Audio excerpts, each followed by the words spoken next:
ఇది human metapneumo virus. HMP virus అసలు కాదు, కరోనా లాంటి వైరస్ కూడా కాదు. ఇది 2001లోనే దీన్ని డిస్కవరీ చేశారు.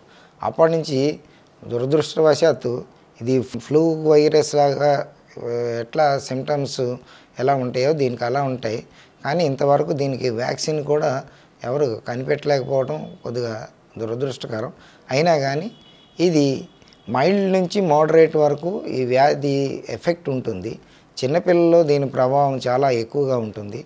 6 నెలల నుంచి 12 నెలలు లోపు పిల్లలకి దీనివల్ల కొద్దిగా ఎక్కువ అస్వస్థతకు గురి అయ్యే అవకాశం ఉంది చిన్నపిల్లలు.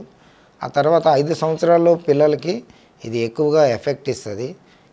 ఇంకా చెప్పుకోవాల్సి వస్తే 65 సంవత్సరాలు దాటిన వృద్ధులకి, వయోవృద్ధులకి, ఇంకా ఇమ్యూనిటీ తక్కువగా ఉన్న వాళ్ళకి, అంటే హెచ్ఐవి ఉన్న వాళ్ళకి, కొద్దిగా లాంగ్ స్టాండింగ్ అన్కంట్రోల్డ్ డయాబెటీస్ ఉన్న వాళ్ళకి దీని మూలంగా ఎక్కువ ఇబ్బంది కలిగే అవకాశం ఉంది.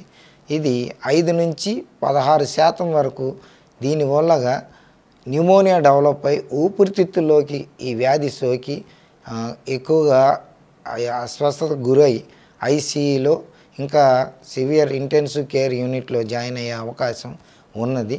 దీన్ని ఎలా వ్యాప్తి చెందుతుందంటే ఇది డ్రాప్లెట్, అది జబ్బు ఉన్న వ్యక్తులు దగ్గినా లేకపోతే తుమ్మినా గట్టిగా మాట్లాడినా ఇది గాలి ద్వారా వ్యాప్తి చెందుతుంది. అందువలన దీన్ని prevention is better than cure. కనుక prevention is very simple way. ఇదివరకు మనం కరోనాకు తీసుకున్న జాగ్రత్తలు దీనికి కూడా తీసుకుంటే ఈ వ్యాధిని మొదటి దశలోనే నివారించవచ్చు. సరైన తగు చర్యలు అంటే hand wash, frequent hand wash, ఇదివరకు తీసుకున్నట్టుగా ఫేస్ మాస్క్స్, ఇంకా ఆ జబ్బు అస్వస్థతకు గురైన వాళ్ళని డైరెక్ట్గా కాంటాక్ట్ చేయకుండా వారికి దూరంగా ఉంటాం.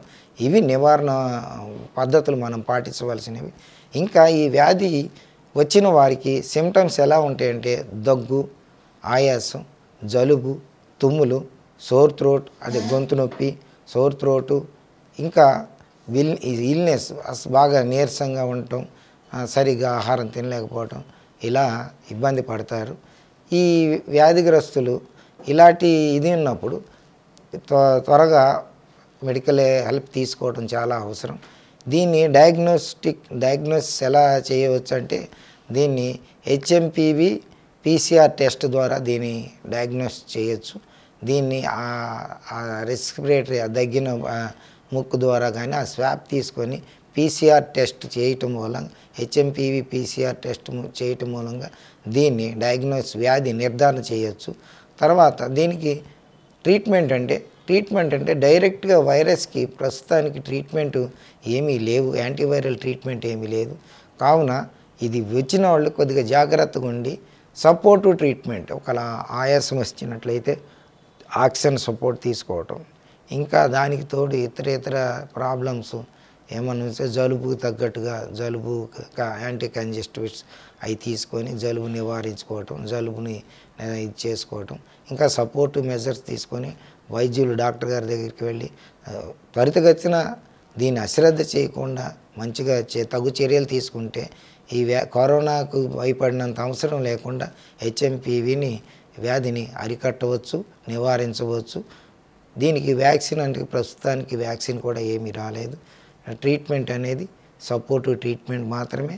కానీ ఎక్కువ వయోవృద్ధులను, చిన్నపిల్లలు చాలా జాగ్రత్తగా ఉన్నట్లయితే ఈ వ్యాధి నుంచి అంత ప్రమాదం లేకుండా బయటపడవచ్చు.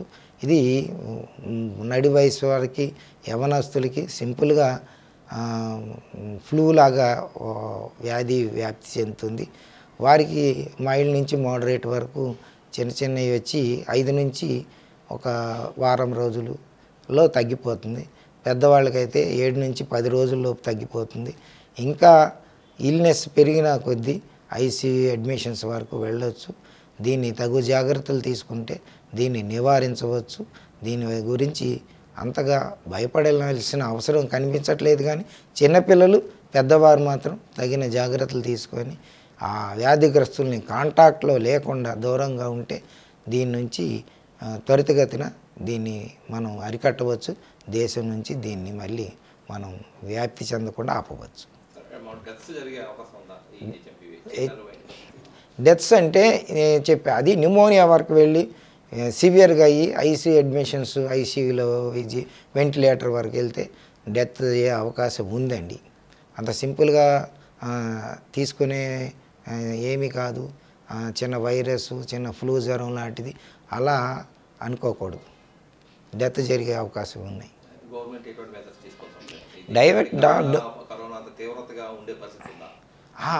అంత పరిస్థితి ఉన్నా కానీ ఇదివరకు మనం కరోనా ఎలా ఎదుర్కొన్నామో ఇప్పుడు కూడా ఆ రకమైన measurements, preventive measurements is very very important.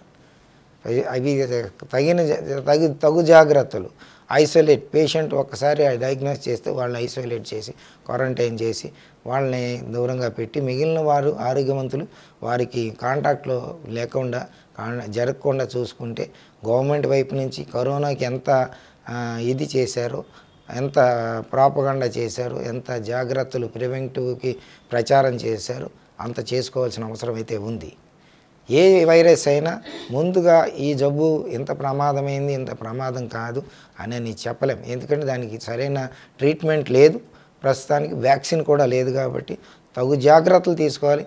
ప్రభుత్వం వారు కూడా దీని గురించి రెడ్ అలర్ట్ చేసి అందరినీ మేల్కొలిపి దీన్ని ప్రివెన్షన్ మీద ఫోకస్ పెట్టే మంచిది.